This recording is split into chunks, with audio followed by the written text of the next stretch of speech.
Damn, did you see those booty shorts on Liv Morgan? You are now listening to the Ringside Renaissance Wrestling Podcast.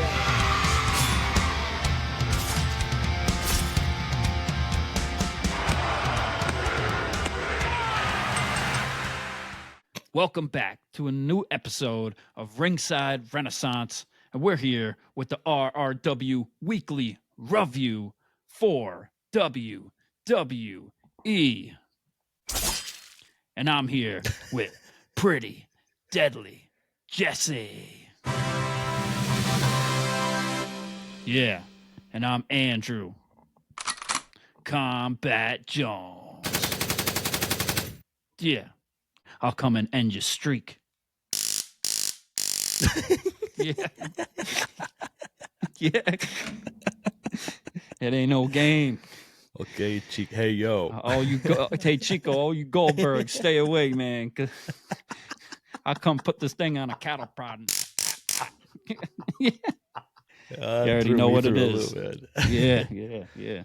What's going on? I'm gonna put you out there right now. If we get to 5,000 subscribers, Combat Jones is gonna tase himself on the podcast. I'll tase myself with that. All it's gonna do is leave like a burn mark. That thing ain't doing much. That ain't like one of the ones that like sticks into you. Yeah, that's okay. Anyways, I've been gassed with CS gas in a room and in various places. I've been sprayed in the face with mace. Ooh. With OC spray. Yes. Talk about it, KJ. I have. Talk about it, KJ. Yeah. So it's not fun, but it feels so good. Makes you feel so alive. Yeah. It hurts so good. Yeah. And man, it feels so good to be here live on a Friday night with Pretty Deadly Jesse. Yeah. Welcome, everybody. Welcome to IWC. We're here talking about WWE and what happened this week. SummerSlam's coming up. We're excited. We're ready to go. Yeah. Oh, my God. I was waiting for that. I thought I was going to have to fill in. Yeah, we had a great week of WWE, everybody. Hopefully, y'all like and subscribe, like what we're doing. Just been a great ride so far, and we're continuing to do it. Next week, it looks like we're going to hit our SummerSlam predictions. The card looks pretty well planned out. There might be a few surprises here and there, but right. We're ready to go. We're rolling into Cleveland, Ohio, baby. Yeah, excited. Ready to roll into the Rock and Roll Hall of Fame capital. Yeah. Yeah. It's going to be exciting, man. It's going to be a good SummerSlam.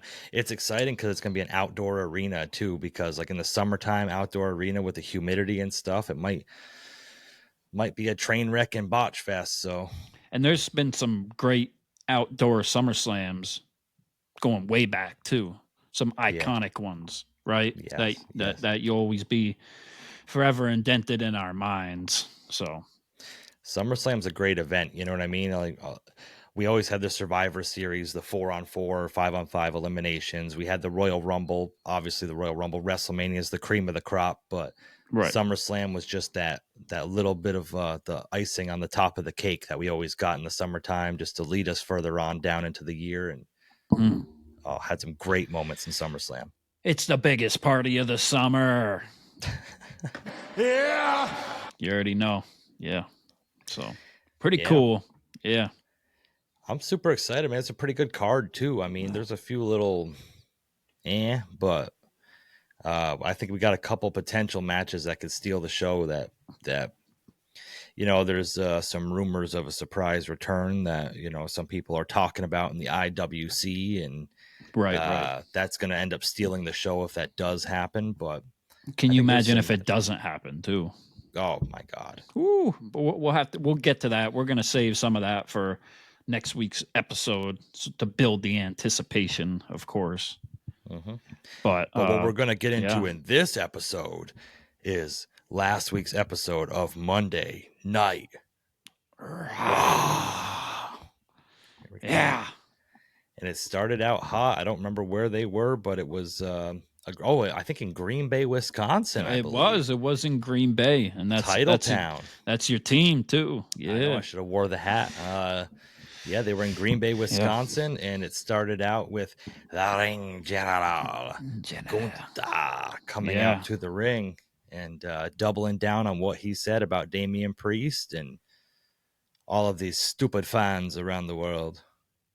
Yeah, he pretty much, like you said, he doubled down on everything, built it up a little more, talked a little more trash.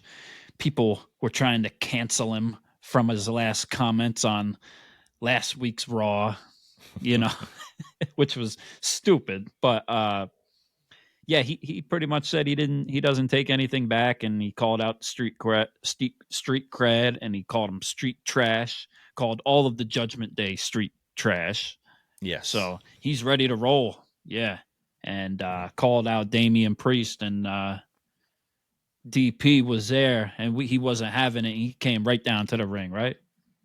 Yeah, man. Damian Priest came out like a man on a mission, bro. He came to the ring, and Gunther told him to come over and just hand the title over to me. Yeah. He might as well just come over and hand the title over to me. And Priest came out in the ring and like held the title out almost like he was going to hand it to him. But man, he clobbered him with a fucking forearm. And he clobbered him. Yeah. Took him right out. It was that was dirty. The rest of the fight seemed really sloppy and kind of right. Yeah. But that first shot, man, I thought he potatoed him. I thought it was going to turn into a shoot real quick, brother. Yeah. Man. I agree. It was good. And it's more good lead up from them because last week's promo between those two guys face to face in the ring was very, very, very well done. I thought it was very good. I really liked it. I thought it made me anticipate wanting to see the match even more at SummerSlam. Right. And who thought anybody really cared about, not to be disrespectful, but Damian Priest in it? Like leading up to this time, a lot of people really just wanted Gunther, and we've expected Gunther's going to win. And he's been on this long kind of run to get there, even though he lost the Intercontinental title, and now he's going for the World Championship. Of course, he is the king of the ring, so we got to give him the respect there.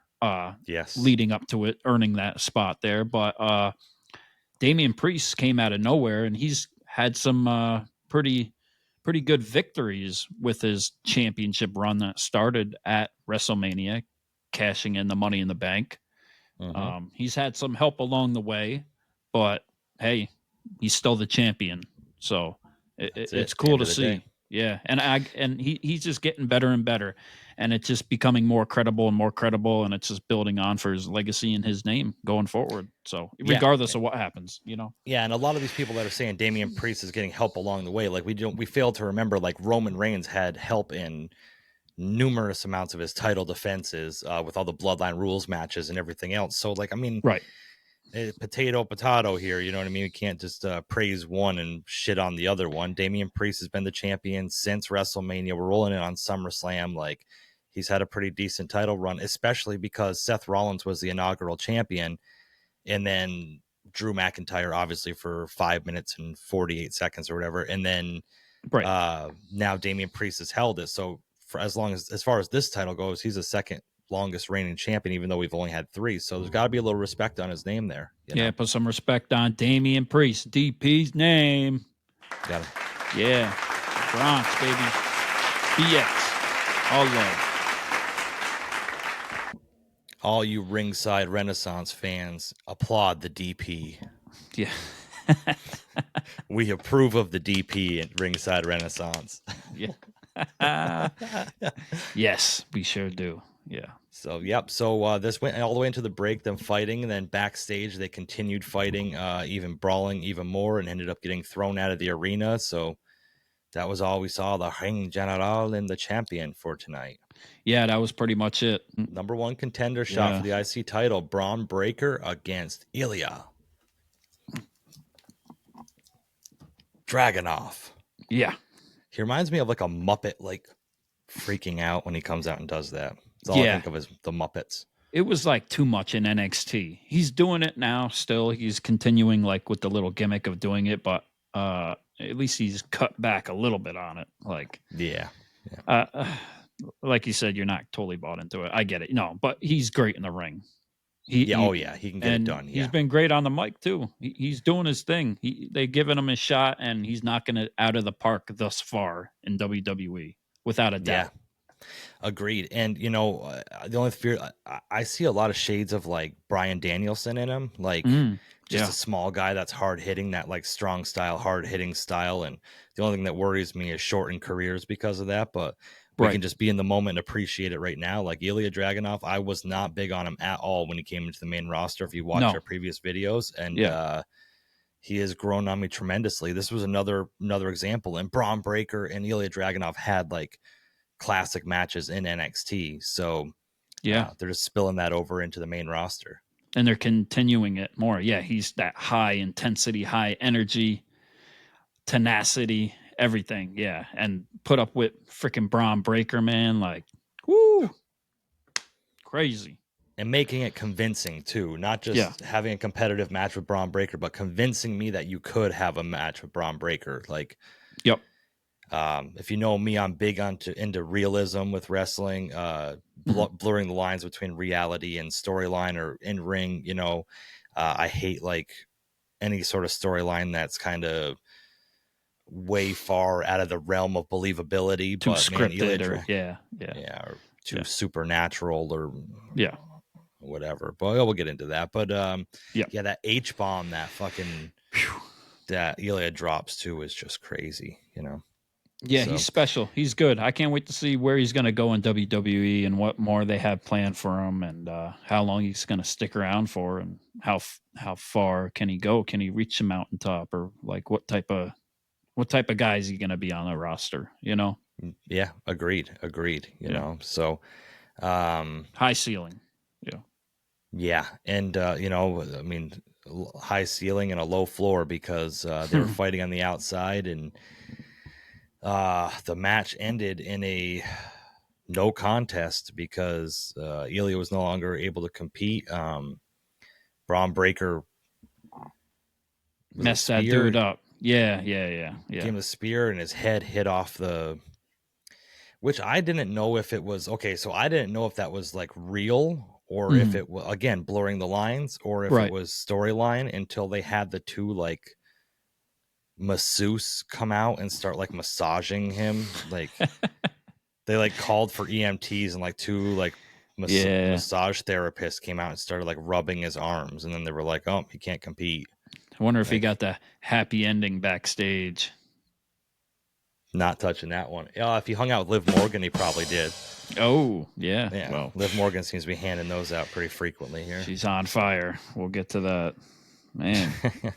So, because of the referee stoppage, Braun Breaker is now the number one contender for the IC title, and that match will be at SummerSlam, a rematch from the previous PLE Clash of the Castles. So, yeah, and I thought it was smart what they did this week on Raw for that match, to have that. We've had the history leading up to it now with Sammy, Ilya, and Braun, so why not have them go head to head and for the match against Sammy at SummerSlam? Yep. Yeah, agreed. So cool. Moving on, we had some Judgment Day Clubhouse stuff. We had Rhea Ripley backstage. Dom was still jealous about the whole Jey Uso call me. What's your digits? What's your yeet? Will you yeet on me? I will yeet on you. Yeah, all that. Yeah, a yeet for I didn't a yeet. See that part of it. I didn't. Yeah, a yeet for a yeet. Yeah.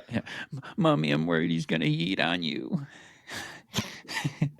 Don't worry. Jesus Christ. Yeah, she told him not to worry. He's yeah. And I'll still peg you from behind, Dom. That's what she told him. Yeah, don't worry. Oh, really? Oh, okay, cool. Yeah. Okay, that's good. So then this turned into Dom being jealous, and then when Rhea left, the rest of the Judgment Day said they had to go take out Jay, and the search continued, and that went throughout. And she wants them to stay away from Jay, too. Yeah, just stay away. Yeah. And they decided they were going to go find him. Right. And Finn Balor said to Dom, you know what you have to do. Which a lot of people I saw online were taking that as, you know what you have to do. Like, you have to, like, backstab Rhea. Like, Oh, Finn okay. was telling Dom, like, you know what you have to do. Like, Right. it's time to turn our back on Rhea Ripley, which I'm still not bought on that. I'm a little bit more than before, but I was going to say, do you still think that Damien is behind all this? it's tough to tell. Yeah, this week I was like not sure now. It's not sure. but yeah, it's interesting to see what they're doing. Carlito's been great throughout it too. With the little awesome. bit of time he's had, he steps up and always has the right thing to say to knock it out the park with his comedy and mannerisms and everything. Like it's just spot on, exactly what they need. Yep. Yeah, so like just to wrap this whole thing up, the Judgment Day, Finn Balor and Dom were seen backstage, and they split up. JD McDonough and Carlito went a different way, and then Finn went one way, and Dom went another way, and Liv was just happened to be there, and good timing. Dom was telling her to get away. This is why I don't think Dom's in on it. Like, why, when no one else is around, he still tells her to get away? Like, right. That just doesn't make sense to me, because they're supposed to like act as if the cameras aren't there and it's just them backstage. So yeah, I think he's still kind of innocent in this whole thing, in a way. Yeah. Well, I wouldn't say innocent, but he's just kind of he's never been there. He's a little inexperienced, you could tell. He might gain some though from Liv. We'll see. Maybe not. You never know. I mean, he's done hard time. I'm sure he obviously hasn't learned anything from mommy. So yeah, but we'll get to that. Damn. So Finn came back and caught Dom with Liv, and she said, "Oh, I gotta go." And if they were all in on it together, what sense would that make? I don't know. Yeah. And then we saw later on Carlito and JD McDonough jump Jey Uso when we're beating him up, and we got the save from Sami Zayn. Right.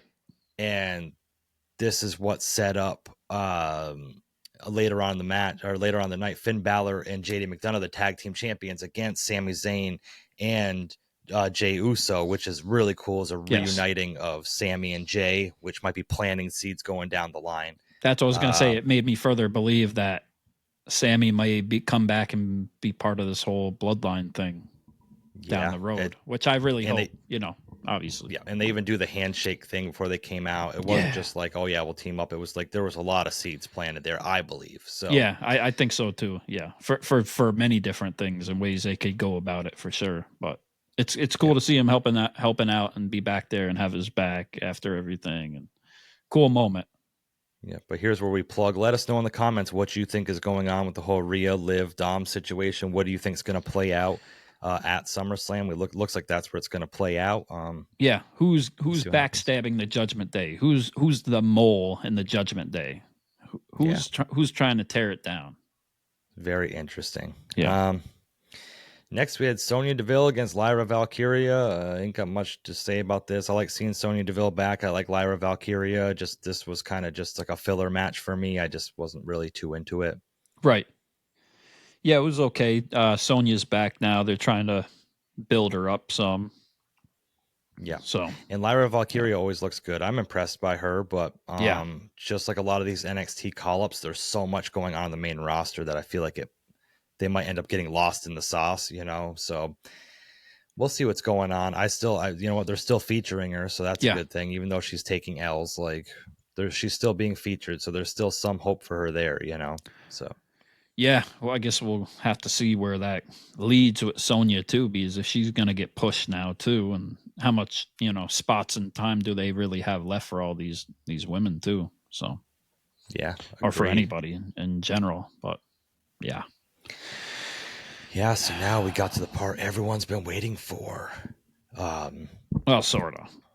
Well, some of it. I gotta tell you, KJ, man, I haven't been honest with you. No. No, and I gotta just come clean because. Okay. Oh, got me stressed. I'm frankly in fear for my life. Oh Lord. I've been putting down, and I've been bashing these freaks, six segments, and I've been really kind of very judgmental of them, And I went to leave to go to work the other day, and outside my front door, I had a box, and this was inside it. Oh my God. This isn't good. I still haven't played it because this is 2024 and I don't have a VHS or VCR. Oh man, thank God. I'm very scared. If I watch this, will the ring girl come in 7 days and kill me?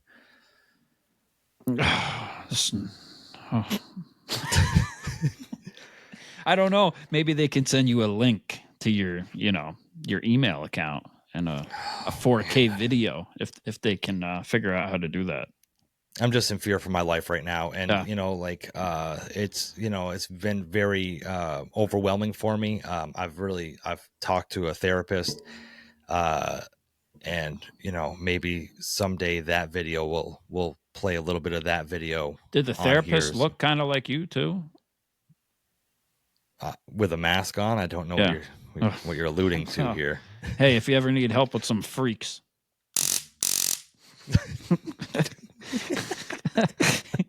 I got you back. So the long-awaited, we got the newest VHS tape of Nikki Cross, and everybody kind of probably knows what I think about this. Combat Jones, what do you think about this? It was okay. Some of the members of the Wyatt 6-6 don't really make sense or kind of randomly put in there because we've talked about this, how they don't really have a story to do with Bray Wyatt or the Wyatt family. Eric Rowan does, of course. Bo Dallas does, of course. Gacy doesn't. Dexter Loomis really doesn't, right? Yeah. But Nikki Cross, she really doesn't either. But Nikki Cross has always kind of been out there as that crazy character, that psychotic, out of her mind, whatever you want to call it, right? So if anybody can fit in, I think, in this type of role that actually it might benefit, it could be her. Because it may be what she needs for her career, right? Because it almost seemed like she was like almost overacting sometimes, just playing her regular crazy Nikki Cross character. So maybe, what is it, Abby the Witch? Or are they referring to her as Nikki Cross? I'm sorry. I don't know. They're not referring to her as Nikki Cross because after the video, Michael Cole was like, that woman, like he's never seen Nikki Cross before. Yeah, true. And she's with the mask and all that. Yeah, it's creepy. So going forward, maybe this can help her out. And it might have something to do with Alexa Bliss more than some of the other characters because that's kind of like her world and her like who she is anyways, right? So we'll see. Yeah, I wasn't too into this at all. It was just her like yelling and. But the videos are just growling Eric Rowan's was good, but hers is. I mean, I'm sure there's a lot more deeper stuff with it, like it is to all of them. But yeah, whatever member of the Wyatt 6-6 that does these editing, like, hit up our email and let us know because we could really use an editor. I mean, they do great work on VHS tapes, like. Yeah. Boy, oh boy. Like that's some awesome editing for being on a VHS tape. It's true. Yeah. Very, very impressive. Yeah. Yeah.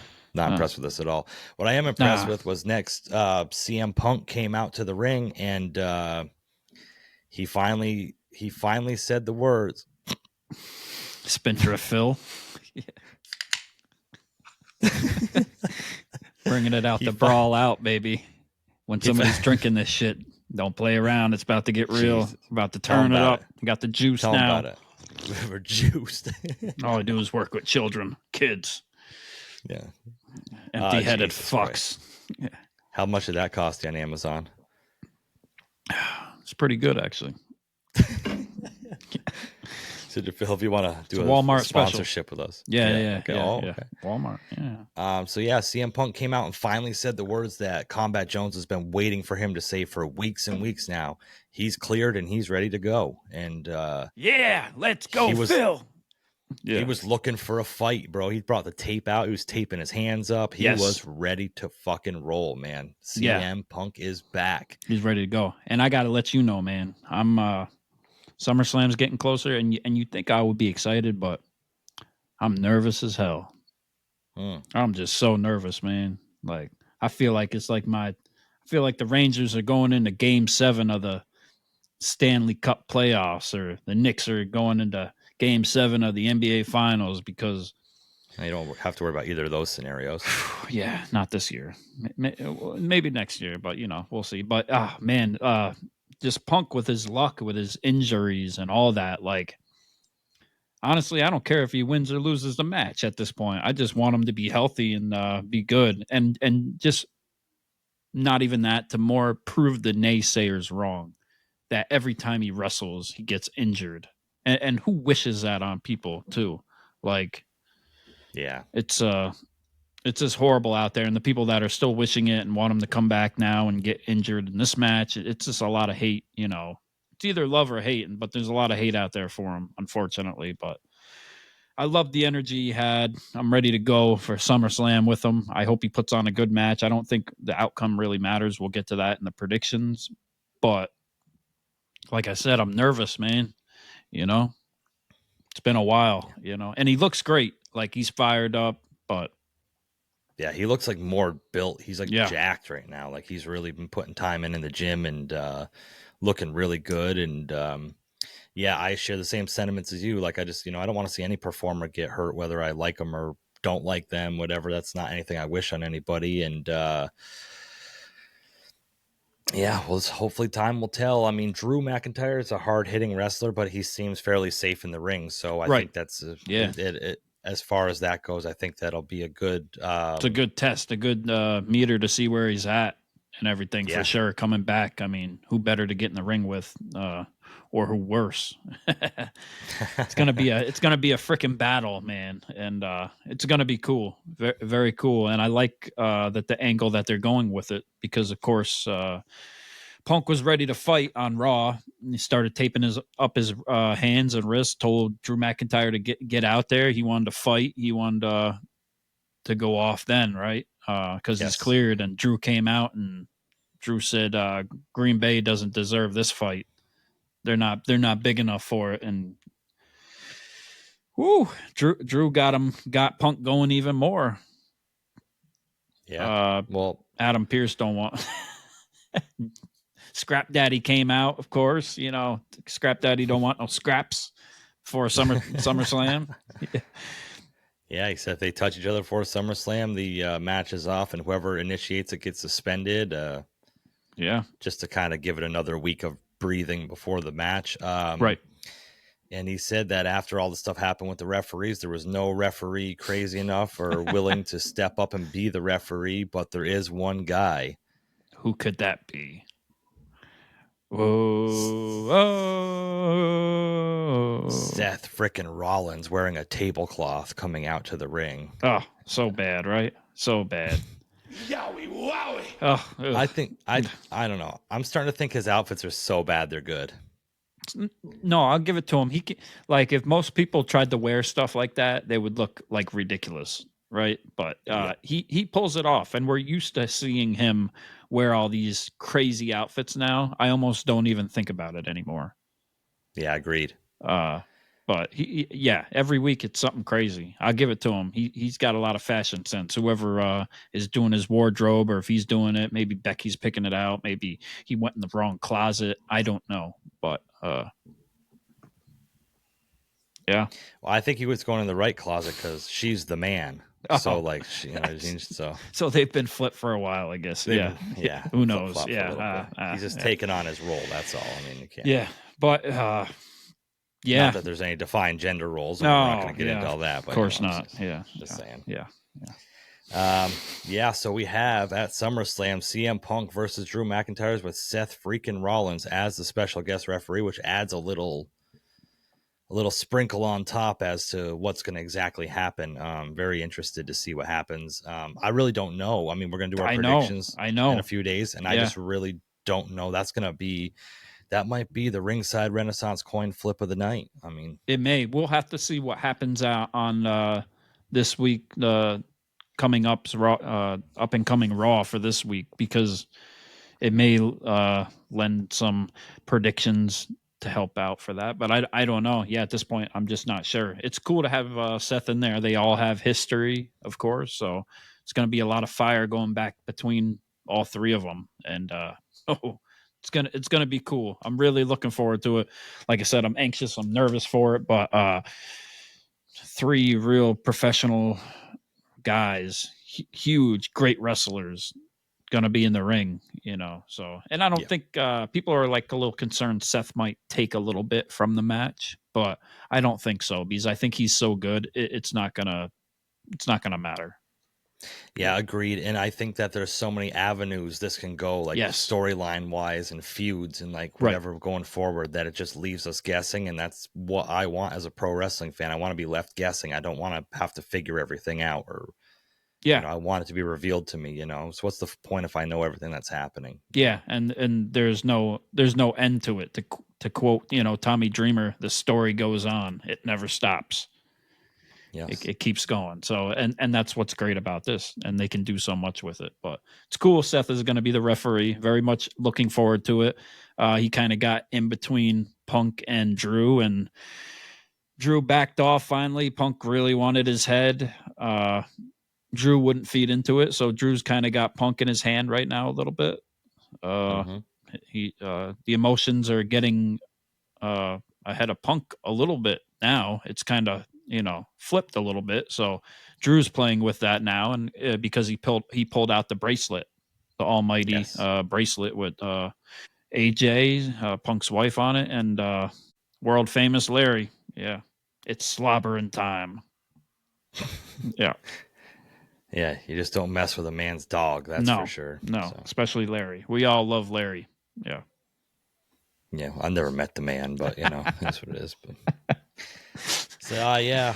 Next up, the match that I was waiting with bated breath. It was the final testament against Alpha Academy and Xavier Woods, and Karrion Kross seems like, I don't know what it is. There's something missing there. I mean, it always seems like he's decent in the ring.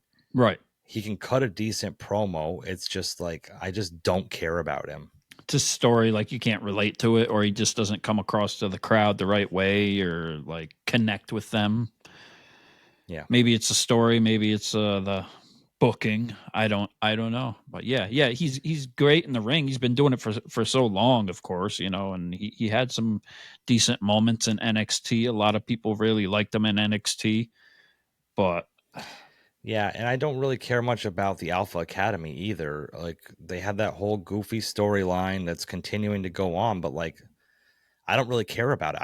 I'm not like, oh boy, let's tune in to see what happens with the Alpha Academy this week. I don't understand why that's continuing to be a thing. And the same thing with the New Day. Like, the New Day is kind of Kofi's ran out. its course with me. Yeah, right? Kofi's out on injury now too. So yeah, so at the end, the final testament won. They got the pin, and afterwards we had the Alpha Academy in the ring, and Chad Gable and the Creed brothers came out, and Chad Gable tried to recruit the Alpha Academy back with him. Said he needed help with the Wyatt 6-6, and right. They weren't having it. Yeah. Hell no. And they were getting a "you suck" chant the whole time. Well, Chad was. Yeah. I don't care for Otis too much. I know there's a lot of people behind Otis and there's an Otis following. I just don't. Right. Yeah, it's He's cool got to a see lot him of do charisma. the worm, and all that, but when he's on the mic and stuff, it's just very forced, and I'm just not. I just fall out of it. I mean, like you said, he's got a lot of charisma. He's fun to watch in the ring. Right. He's one of those guys that you can kind of put in, like, he's cool for like Royal Rumbles. He can come in and just kind of pop the crowd a little bit and do his thing and be over. But to be like a storyline that actually is like, I'm just not really feeling it. And Tozawa too. He's just put in that group just to fill more spots, to fill more holes. Yeah. I mean, not we got Maxxxine DP Dupri's.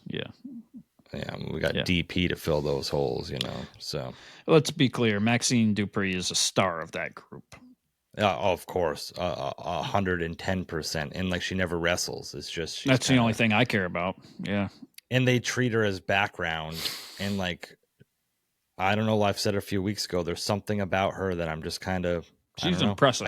She just like, woo, she got that aura around her. Just, yeah. The IWC likes to use that word. Aura. Yeah. The aura. Yeah.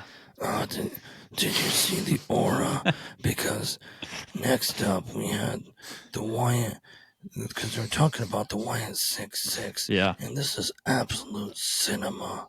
This is amazing. Don't say their name. They will appear. But it's not Joe Henry, so you should be in fear.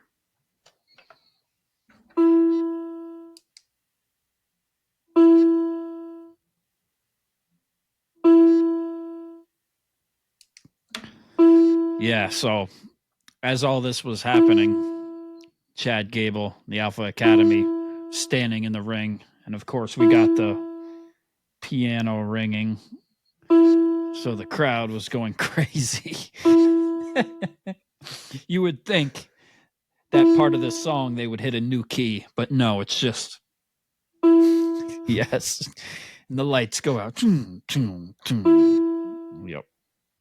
Yeah, and we get the Wyatt 6. Well, not 6 because there's not 6, so there's 5, but then only 4 of the Wyatt. So the Wyatt 4 came out on the entrance ramp, right? With their good call. Yeah, with the little mallet that says help on it. I don't know why the mallet needs help, but I was like, oh, okay, there's 4 of them. I'm sure Uncle Howdy or Bo Dallas is about to pop up in the ring now.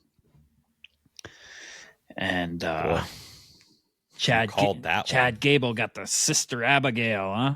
Yowie wowie. Yeah, Uncle Howdy was there. Dreads and all. Yowie wowie. Yeah, Uncle Howdy's got dreads. Bo Dallas got dreads. Yowie wowie. This is absolute. Bray would be proud. Yeah, Bray would be really proud of this. Yeah, the whole IWC has been going crazy over it. They said it's cinema. What a Sister Abigail that was. Okay, it was a pretty good Sister Abigail, but at this point, some of them haven't been the best. Like, you ever seen Jay White do his whatever it's called, Switchblade? The Switchblade, yeah, he does it pretty good. But I will say he did spike him on, or Chad Gable took the bump very well. The Sister Abigail very well. He did get spiked on the top of his head with it when he kind of did a flip over. So I'll give it to him there, because that move a lot of times in the past, even with Bray, unfortunately, it just doesn't do it for me. It just doesn't seem that much of like a finisher. Like, it hurts that much. You know. I'm just my hope. Okay, so everything I said when this first happened, yeah, and I'm gonna go back and say this. All this is a Bray Wyatt tribute band, right? And I feel like, and this is I'm not trying to put down anybody or shit on Bray's legacy or anything like that. I'm just gonna say an early disclaimer, but everything this is just you're going to watch a tribute band of Bray Wyatt. Like, it's not even its own original thing. It's literally Bo Dallas just playing the role of Bray Wyatt. Yeah. He's got the same finisher. Right. He's got the fake dreads. He's got like the cult following. He's got like, it's the lantern. We're here. On his knees with his arms up, laughing. It's pandering. They're just pandering. All it is pandering. Yes. And I don't even know where the story's going. Of course, they're going to tell us and show us, and people can break it down and make it deeper and really read into it if they want to. But with all of them, it just doesn't make sense. I get it. We're getting the tapes and we get the reasoning why they joined the Wyatt 6, but it still has no sense of where it's going with Chad Gable and what he has a part of it. There's not even a match announced yet. Maybe that's what we're going to get this Raw, is a match. And they're going to say it's going to be at SummerSlam, maybe. But then where's it going to be on the card? And they built it up to be so important too, right? So What are we going to get? Bo Dallas versus Chad Gable, or are we going to get Uncle Howdy versus Chad Gable? And what's the Wyatt 5 going to do, or the 4 going to do? Sit at the entrance ramp the whole time and just strike another photo pose? Like, I get it. It's cool. If you're going to do it, you do it, fine. I respect it. But I feel like all this, like what happened, should have happened like almost 2 months ago now. Like they waited too long to get to it, just to get to this where we only getting one Sister Abigail. Like, how much are you going to draw it out? For what reason? And the continuity, like I've said before, like the first time they debuted, they murdered everybody backstage, and everybody just kind of forgets about that. There's no Right. and when everybody's like, oh well, you know, it's just they're spooky and whatever. Like, okay, so they went through and took out all of these members of the crew and Chad Gable backstage and stuff, and all of this different stuff. Everybody backstage just forgave them for that. Like, oh, they can still just kind of, and they're all obviously cooperating because the smoke machines go off, the music goes off, the lighting goes off, all this different stuff goes off. So obviously there's cooperation there. So that whole massacre thing when they first debuted, I think just killed the whole thing. Like that just, you think they'd have more beef with everybody, right? With more people backstage, like, they murdered, but I guess Chad they're so Gable scared. backstage. They're so scared that they won't mess with them anymore. But they murdered Chad Gable backstage the first time they came out, and now they're just stalking him in the ring. Like it seems like it started off up here and then just has been going down. If they know who all these Wyatt 6 members are too, and they can't get them, and they're too scared to get them at the show, maybe they should go stake out a Whataburger and pay them a visit there when they're not in makeup and masks and really mess them up. Yowie wowie. I want to see how Gorilla Position looks when they just walk through with their scary masks on and stuff. Right, They're going to get murdered again. Yeah, I get it cool, and everybody's cool with it still, and you know it's cinema and all that, and people are bought into it because that's what they love, Bray Wyatt and stuff, and that's cool. But where are we going with it? Come on. Nowhere, just like the Fiend shit was. Nowhere. Oh, it really changed my life. I could identify with the Fiend. Really? You can identify with a fucking guy walking around with a fucking Halloween mask on? That's really... And like, I get it somewhat because I love horror movies. Like, I love supernatural shit. Like, I know you do too, but it's got to make somewhat of sense in pro wrestling in a way. Even though you write everything, I get it. Everything is... You know, so but it takes away from the validity of the other storylines. So we have this straight up storyline between CM Punk and Drew McIntyre not liking each other and building up a match, but we have a fucking 13 ghosts over fucking here. So now it's like, well, these guys are fucking supernatural and everything else. So why am I compelled by this Drew McIntyre CM Punk match where it's just two guys fighting? Why am I compelled by Logan Paul and LA Knight when these guys can just show up out of nowhere and they're crazy in the head so they can no sell fucking moves for 15 minutes in the ring, but that's just his character. He just no sells. Like, I wonder what the rest of the roster thinks about all of this and all the time that and the TV time and the promo time that they're being given. You know, I'm very interested. I really know. Any of you wrestlers out there, that got inside information to backstage and the dirt sheets, let Ringside Renaissance know. We want the inside scoop of what everybody thinks backstage of the Wyatt 6. Taking their TV How long time. is this going to go on? How long is this going to go on for so we don't have to keep watching it? Yeah.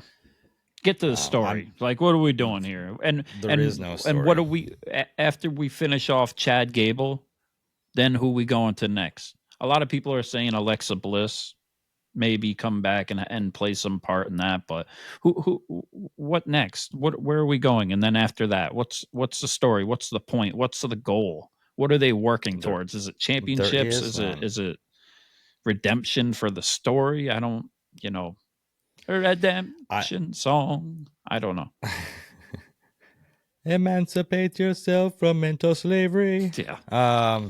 Fuck, don't get me going on Bob Marley. I'm just here for the day that the majority of the IWC just realizes this isn't Bray Wyatt and it's not ever gonna be, and they start rejecting it, and then we can clip these and you can go back. I'm not trying to put down any of the performers or anything like that, or any of the fans of this for whatever, but it's just my opinion. But my opinion is that this is not good at all. Yeah. It's not going to have any payoff. Yeah, we'll see where we go on Raw, and if we get a match at SummerSlam between them, like I said. Yeah. So, and if not, people are gonna be mad that Uncle Howdy's or the Wyatt Six are not at SummerSlam. They're gonna have to be there and make an appearance. I don't see how they would do it without it, but yeah. I sure hope they don't. But, they're gonna. They have bank, to. Exactly. They have to. Whether it's a match they weren't or at Money in the Bank, yeah. you know? Yeah, There was no that's Money true. in the Bank. That's true. So who knows? And earlier I said Sami Zayn and Braun Breaker's rematch of Clash of Castles Money in the Bank was my bad. But yeah. We'll see. But I just don't think they're gonna. It's just right. Whatever. It is what it is. I'm not gonna keep putting my 2 cents in it. Nobody wants to hear that. Then they had Bronson Reed and Pete Dunne were supposed to have a match, but it got interrupted by Sheamus before the match started. I don't care about any of this whatsoever. No, I'm not really bought back into the Sheamus thing right now either. And then Pete Dunne has kind of just interjected himself back out of nowhere, kind of. Of course, he has history with Sheamus, but yeah, Bronson Reed it is what it is. I'm not sold on him yet. He's a big guy and he can perform. I'll give him that. Like he's cool with that. But as far as stories, I don't know. Yeah, we'll see where it goes. And that's the thing is, like we've said, like I'm not trying to put down any of these people's performances in the rings, just where they're placed right now in storylines and stuff just doesn't make sense to me. Right. Next we had what Combat Jones has been waiting for. I've been waiting this whole time, baby. Yeah. Rhea dragged Dom out to the ring by his ear, and they wanted to call out Liv Morgan, right? And we heard Liv Morgan's music play. Take it away, KJ. Yeah, you're damn right. So, like you said, Rhea brought Dom out by his ear. They called Liv out. She didn't show up on the. They played her music. She didn't show up on the entrance ramp. No, she's too good for that. She's a star.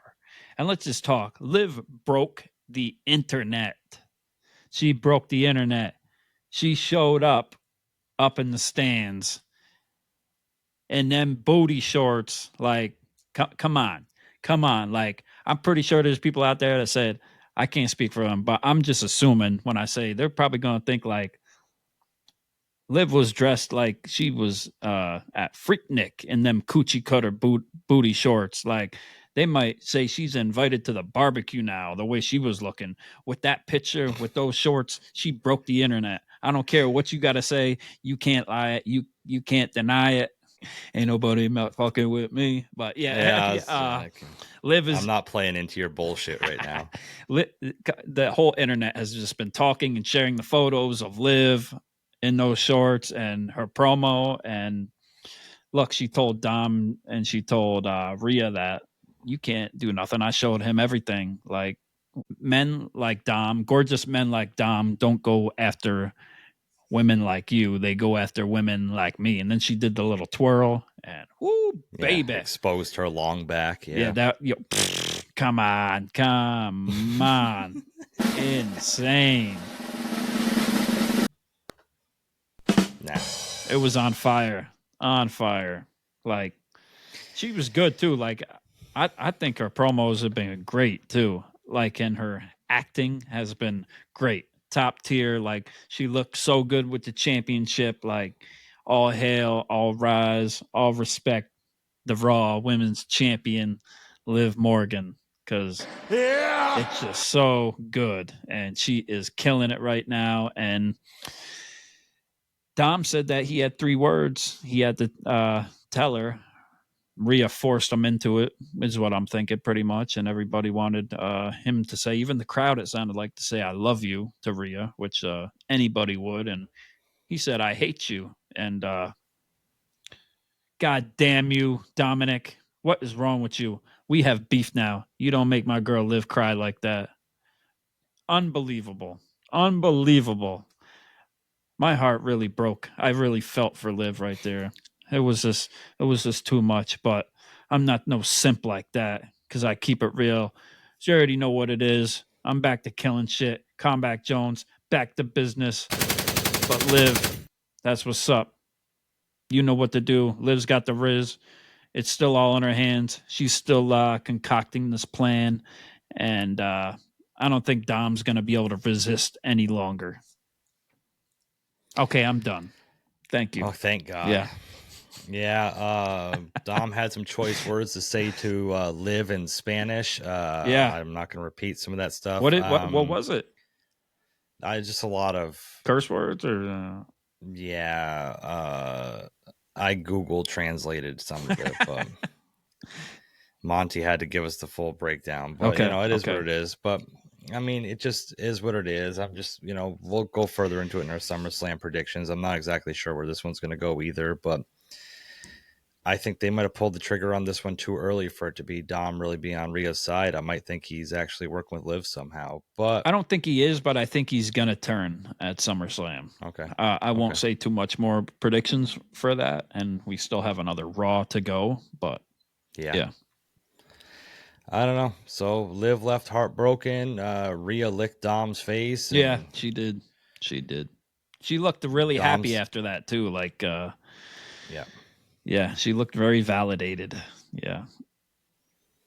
Yeah, I wonder what Buddy Matthews thinks of that. Next we had Zelina Vega and Zoe Stark. There isn't much to talk about here. The push Zelina people on the IWC got what they wanted here. Zelina Vega got an upset victory over Zoe Stark. Yeah, sure did. Yeah, she looked good. They looked good in the ring together. Zelina looks good, but there's not much more that can come of it. I mean, what do you want her to get a title shot? She already had one, and she lost to my girl Liv. So, yeah, come on. And then people weren't happy. So yeah, exactly. Yeah.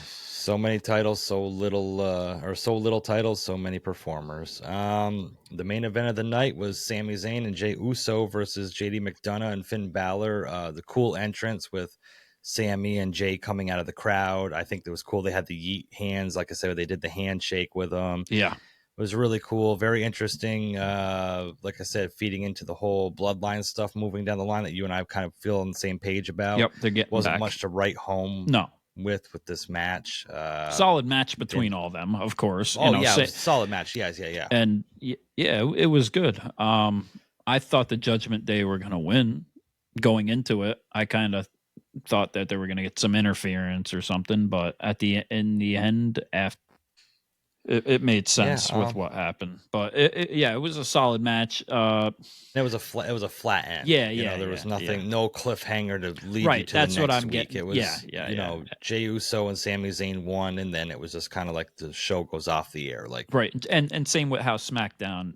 somewhat ended with that match. I'm not a fan how they do that. I do like cliffhangers a little bit more, but they got to do what they do. But it did seed more stuff for the story to go with Jay and with Sammy. So can't be mad about that. Looking forward to that.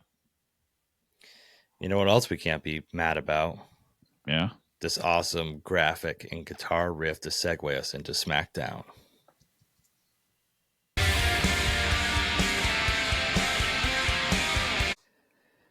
It's Friday Night SmackDown. I don't think they say that.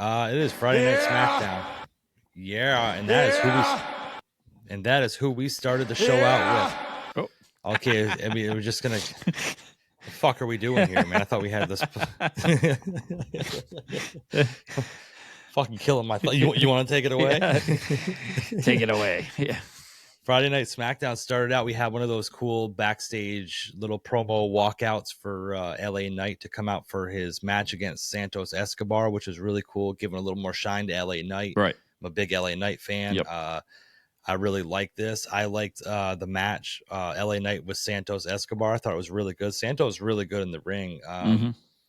Again, there's oversaturation of talent. It's hard to kind of whatever, but this was probably, I'll say, my favorite match of the week. It was just, it was just a solid match. There was nothing special or overdone about it or whatever, but it just was well put together. And right. It was cool for LA Knight to get the momentum, to get the win still, even with the interference at the end.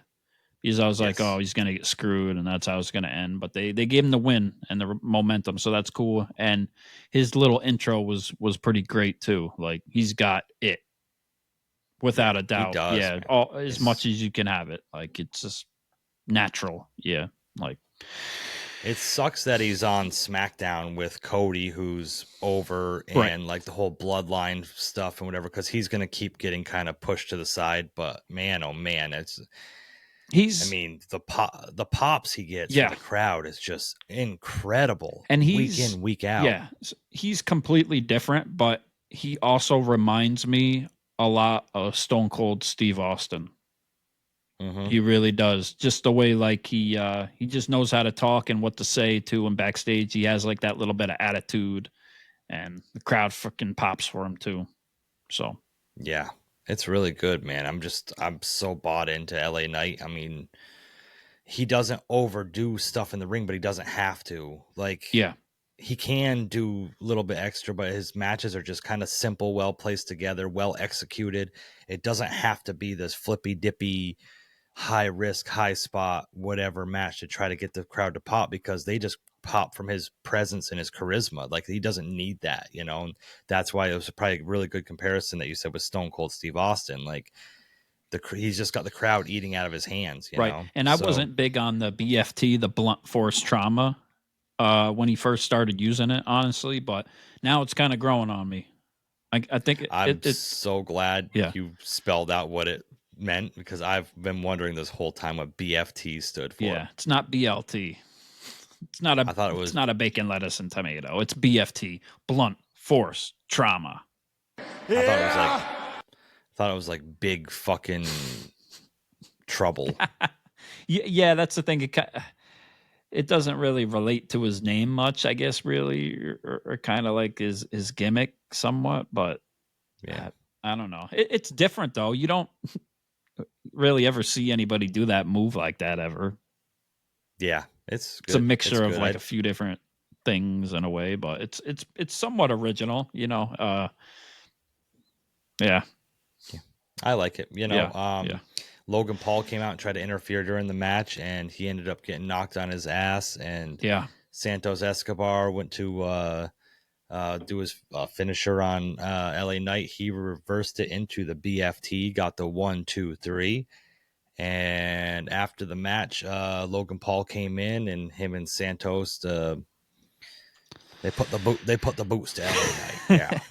Yeah, that LA Knight got some of them titanium, steel, aluminum foil freaking knuckles from Logan Paul.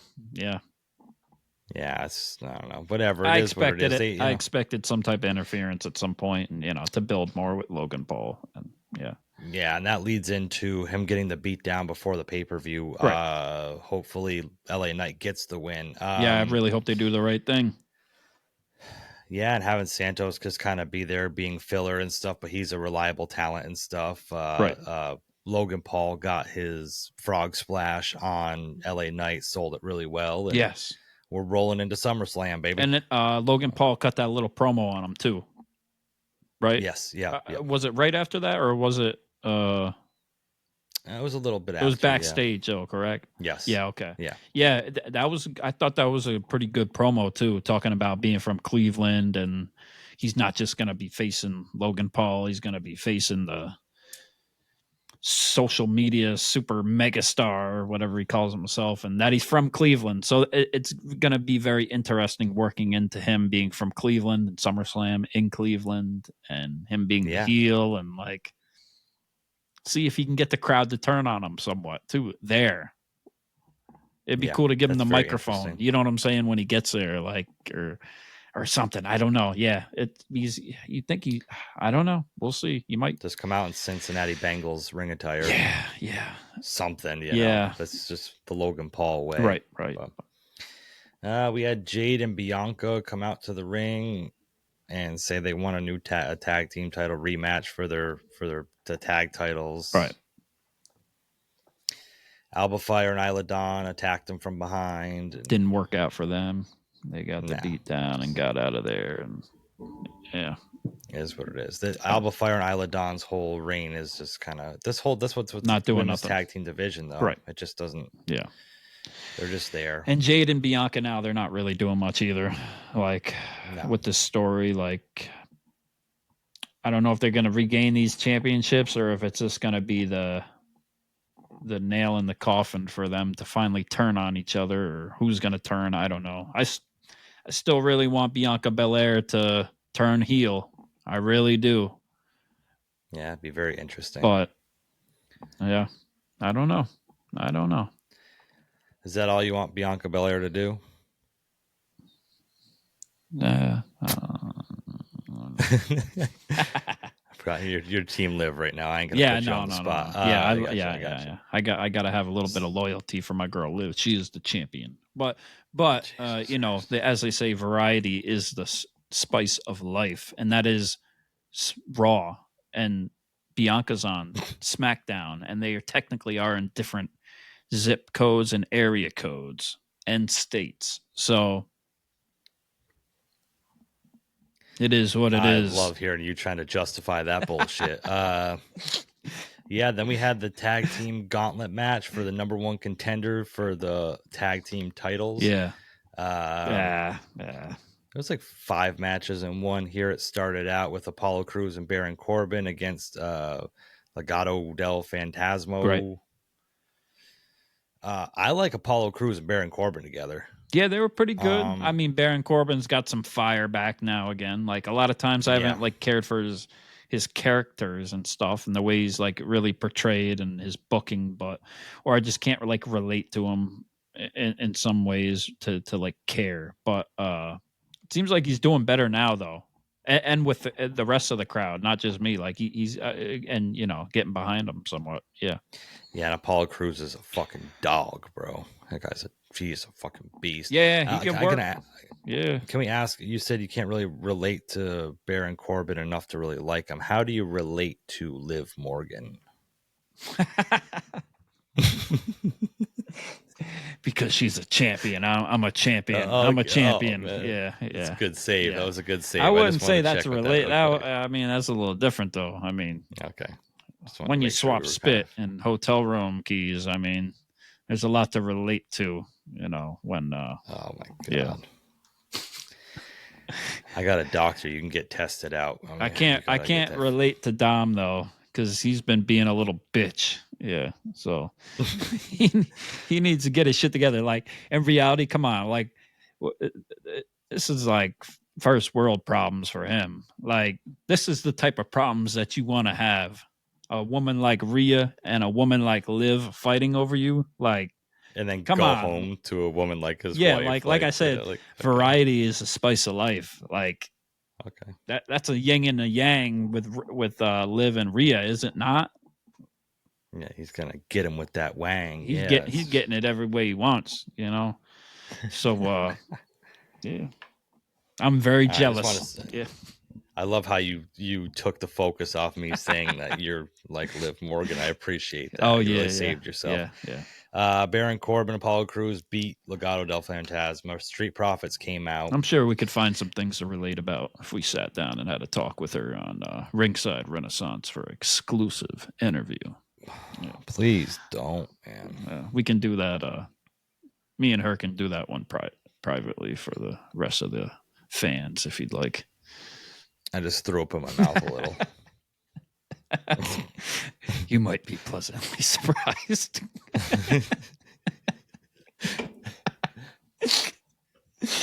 Oh my God Almighty! Yowie wowie! Oh shit!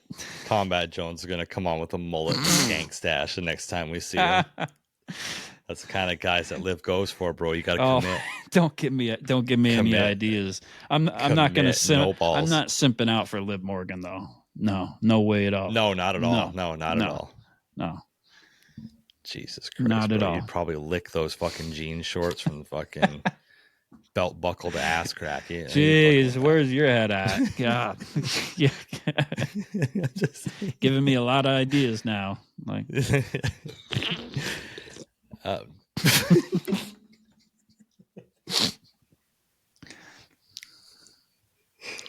oh man, it's Street Profits eliminated Corbin and Crews, and then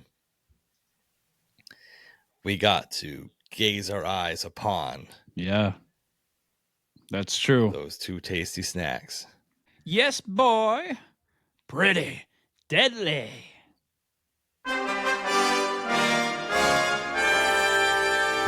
They are the best tag team in pro wrestling.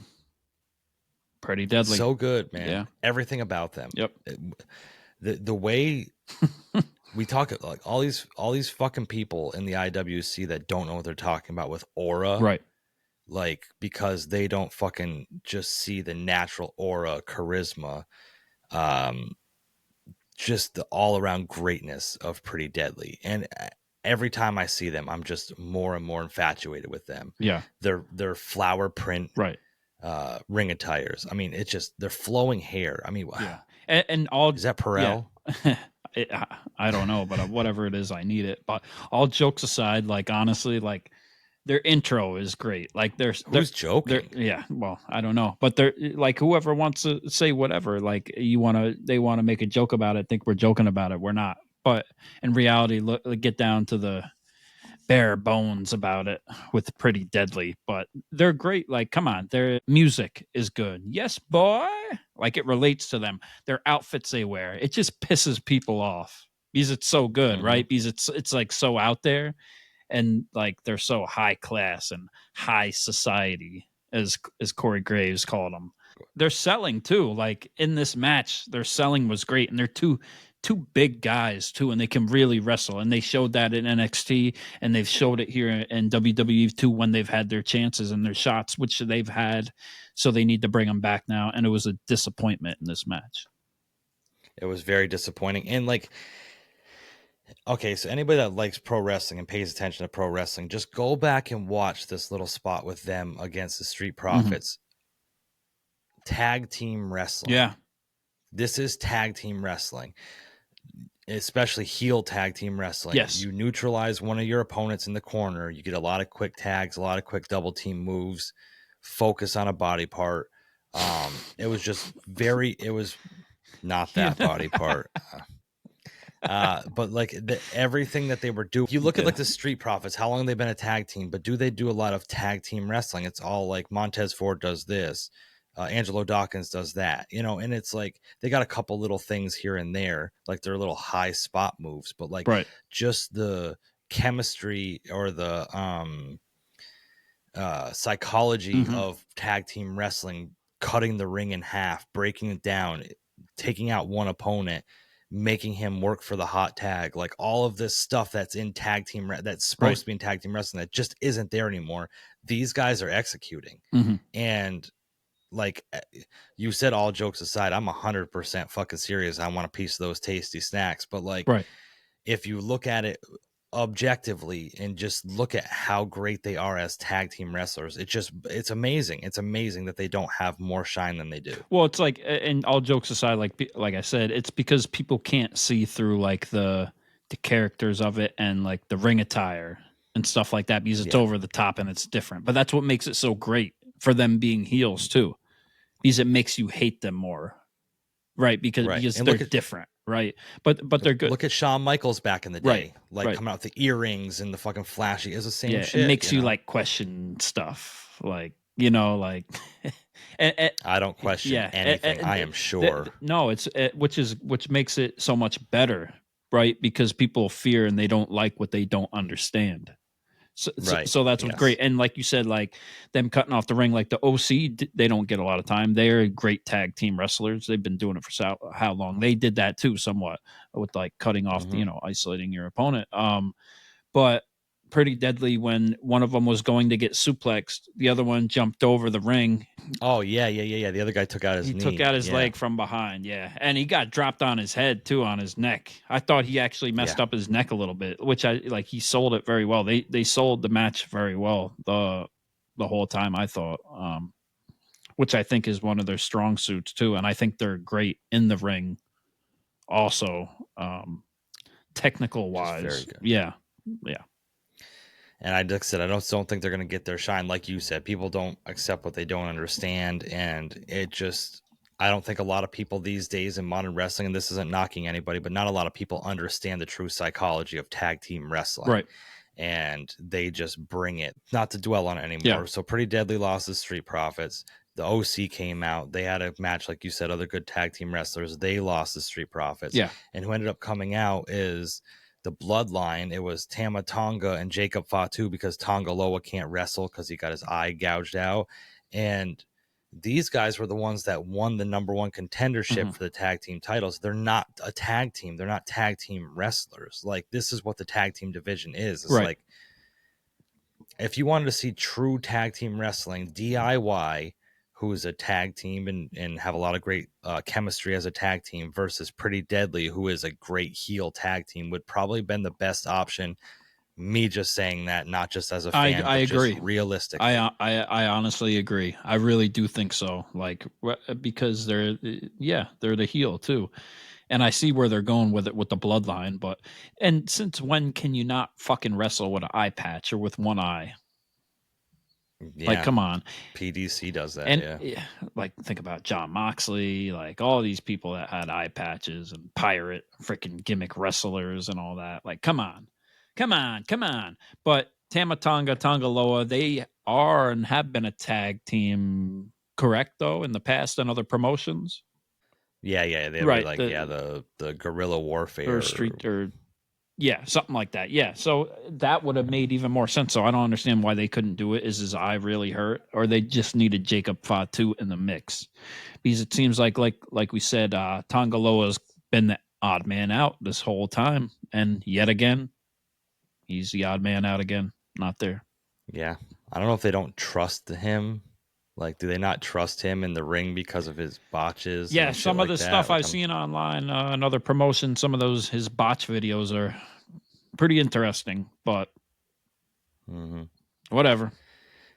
Yeah, it is what it is. So, and they came in and just cleaned up the scraps. Like, it was obvious what was going to happen. Like, it was predictable once it got to that point. Once Pretty Deadly was out, I was like, oh, okay. I know what's going to happen now. Yeah.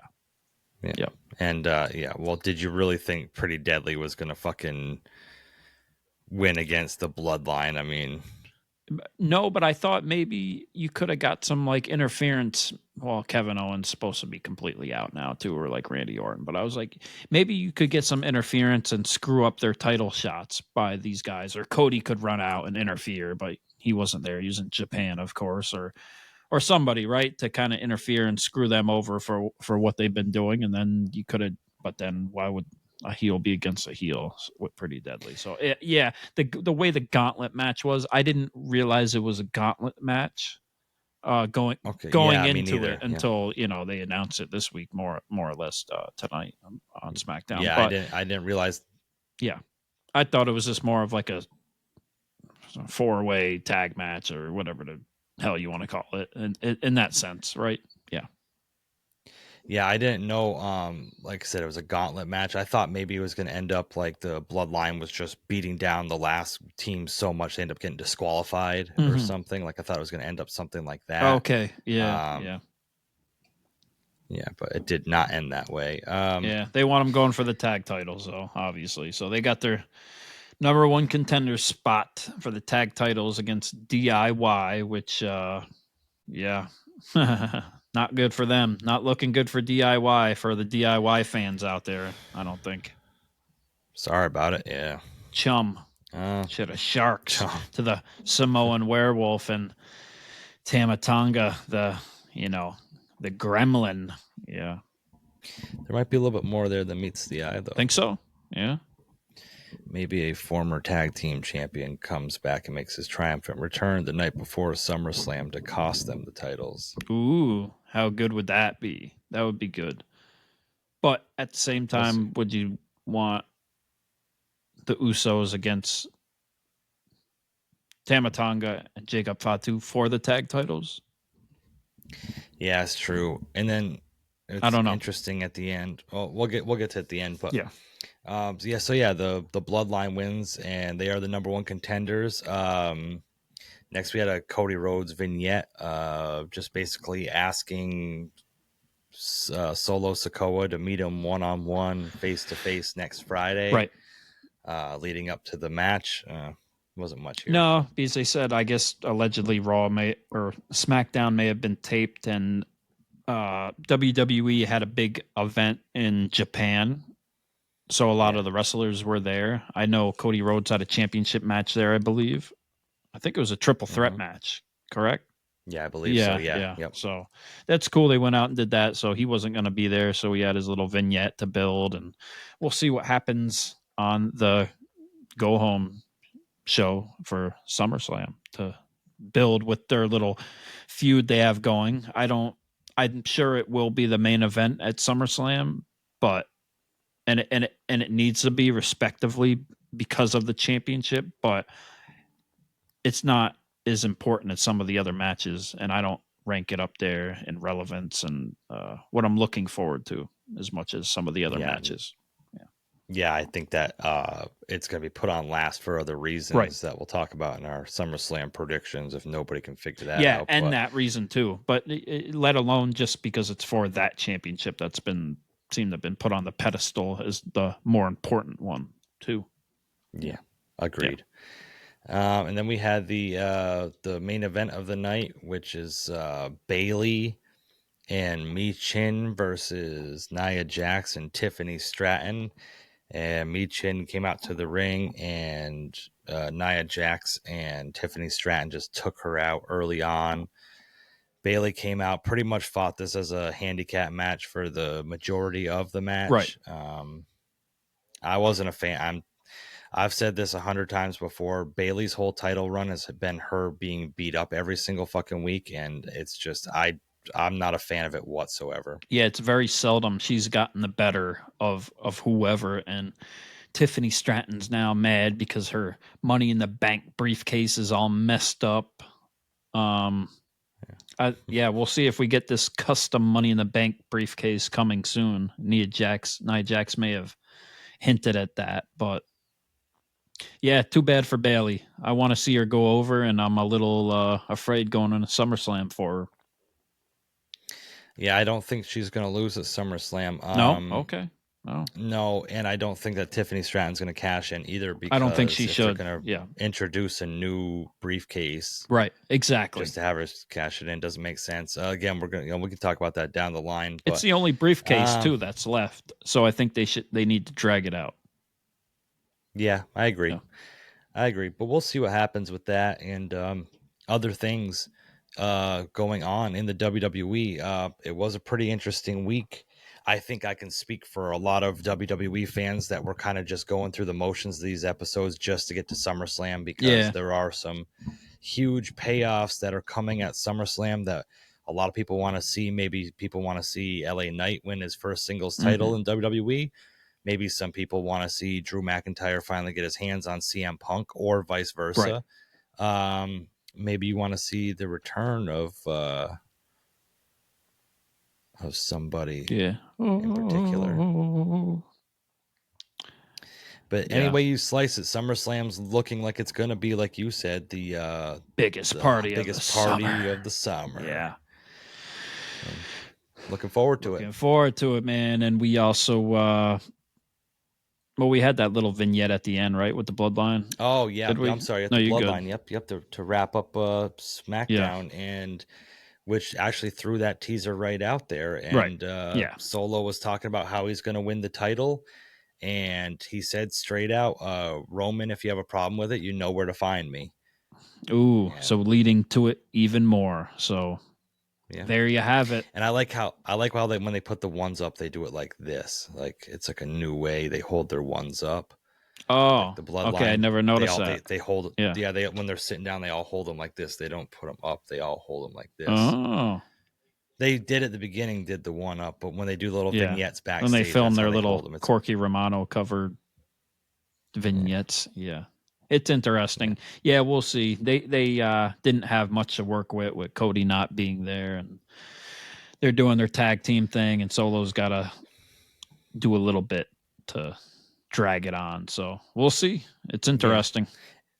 And I appreciate like Cody and WWE wanting to do these wanting to do these foreign overseas like events and stuff, and these super shows and everything else. But imagine if just say like you're a parent and your kid's a huge Cody Rhodes fan, and you see that SmackDown is coming to your town 4 months from now, and you buy tickets to go, and your kid's all excited. He wants to see Cody Rhodes, and that's the one night he happens to not be in the arena. He's at a super show overseas, or he's just not there. Like, that's true. How disappointing would that be? Like, I'm just, that I kind of disagree with that some. I understand what they're trying to do, build relations worldwide, but do it on a Saturday. Like, yeah, that's true. That kind of sucks. But what you gonna do? They got to do their other shows too, and that's a far trip. But champion should be on the show.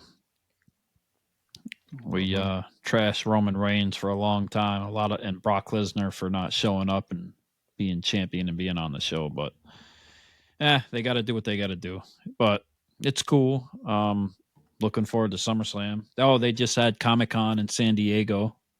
You had a lot of superstars there. A few. Punk was there, and among others, talking about stuff. It looks like, and Drew McIntyre may have taken a picture with the scapegoat Jack Perry too, huh? Forgot to mention that. Yeah. So that's made its rounds on the internet. It's really interesting. Punk was there and AEW was there. Yes, so. That's true. I wonder if Tony Khan needed extra security,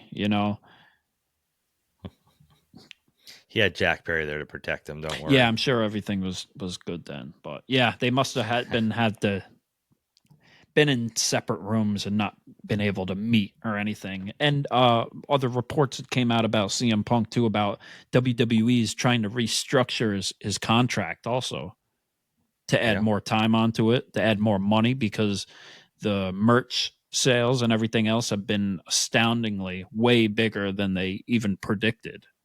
And talks allegedly about him maybe helping or running NXT down the line with future talent. So that's pretty cool. They said this contract that they're talking about, if the rumors are true, he would be a WWE lifer. So big things. Yeah. So good on him. It's the locker room is definitely showing love for Punk at that point. Then no problems like people want. So we'll see what happens going forward. But SummerSlam is going to be big. We can't wait. We're excited. Next video you see from us for WWE will be the predictions for sure. Oh, shit. Yeah. Big things. Let us know in the comments what you predict is going to happen at SummerSlam. Yeah. Let us know. We want to know. We'll talk about it on the prediction episode. Shout us out. Give us your predictions. We'll let you know what we think about them, and we'll let you know ours. Ooh. You got anything else? Anything you want to say, Jesse? Anybody you want to shout out or anything else, or what? Yeah, shout out WWE's cleaning company for having to wash the stains out of Liv Morgan's jean shorts after that event. Yeah, they must have had to clean all the audience's seats, yeah, because I'm sure there's a lot of wet dreams that night across the world. But shout out to Liv Morgan for breaking the internet. You already know what it is. Yeah, doing her part. I'm glad it's fixed again. Yeah, just our normal crew, man. AIW, BPT, hitting the turnbuckle. You all know who you are. If we don't shout you out, doesn't mean we don't like you. It really does mean we don't like you. No, it doesn't mean we don't like you. It's just a lot of people to shout out that have been giving us a lot of love and support. Mikey, and stuff. Thanks for Mikey, playing our show on stream and all that. Thanks for we watched TNA with Mikey a little bit. The main event last week, so that was cool. Of Slammiversary, yeah, that was really fun to sit in with Mikey, and it's a really good time and stuff. So, yeah, we've just been having a great time, and it's cool getting to know everybody. Interacting with everybody and stuff. Like, we get back to everybody as soon as we possibly can. There's a lot of different. Get up in our comments more. The DMs are nice, and it's nice to hear you guys' opinions and stuff, but get up in our comments more and stuff and start the conversation so this whole community grows. Yeah, and I hope Dominic, the Bad Boys champion, is still the Bad Boys champion after tonight, because he had his match at Carnage at the Carnival. Oh, that's right. Yeah, so we still look forward to hearing from him and Caden LeDuc about whatever they want to talk about, so... And this is our open invitation. We said it again. We're going to keep trying to shout it out. Hey, if you guys want to come on here and say what you have to say and talk about it, Hey, invitation's always open. Yeah. I got to say to the IWC real quick before we stop. Yep. To all of you who are complaining about Pat McAfee and his boys being on 2K24. Yeah. Dude, you can eat a dong and fucking like it because like, okay, this whole concept of like, oh, they don't deserve it. They don't this, they don't that. First of all, Pat McAfee is undefeated at WrestleMania. He's won 2 WrestleManias. Yeah. He has been in a War Games match in NXT. He's been a commentator for WrestleMania and other big events for the WWE. If you watch the Pat McAfee show, shout out Ty and Boston Connor, AJ Hawk, all they do is put over WWE constantly and probably shine a lot more eyes onto the WWE that don't really ever watch it. All the sports fans that aren't WWE fans. The same people that are complaining about this are creaming in their pants about Cody Rhodes and Rhea Ripley being in Call of Duty. Like, what fucking business do they have there? You know what I mean? Like, what is this? Like, I don't fucking understand it. And you know what? I've purposely not bought 2K24 until this pack comes out, and I'm buying 2K24 just to buy this fucking pack. So y'all can fucking suck it. You can suck it because you know who's going to be next on 2K24 after them. It's Ringside Renaissance. It's Pretty Deadly Jesse and Combat Jones. Yeah, and we're going to screw everybody up. We're going to tag up with the whole team, with Pat's whole team. Yeah, we're tagging up. We're joining up. Ringside Renaissance, Pat McAfee, all that. We'll take you on in the War Games and the cells, and it'll be over for you. Don't even play around with that shit.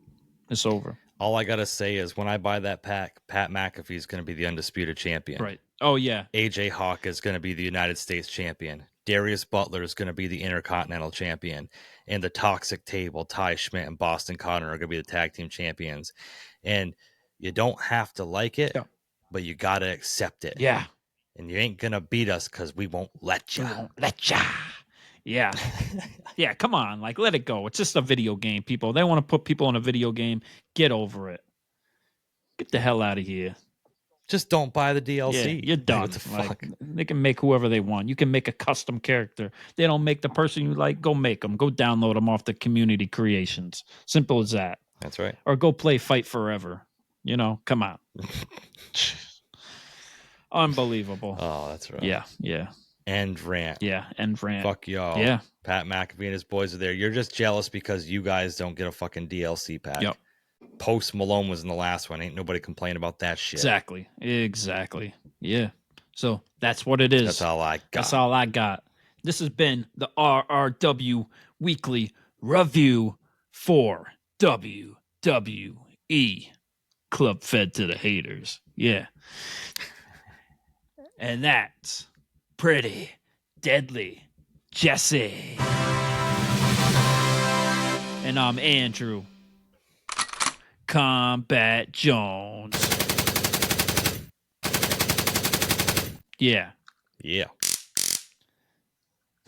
And you've been listening to the Ringside Renaissance Wrestling Podcast.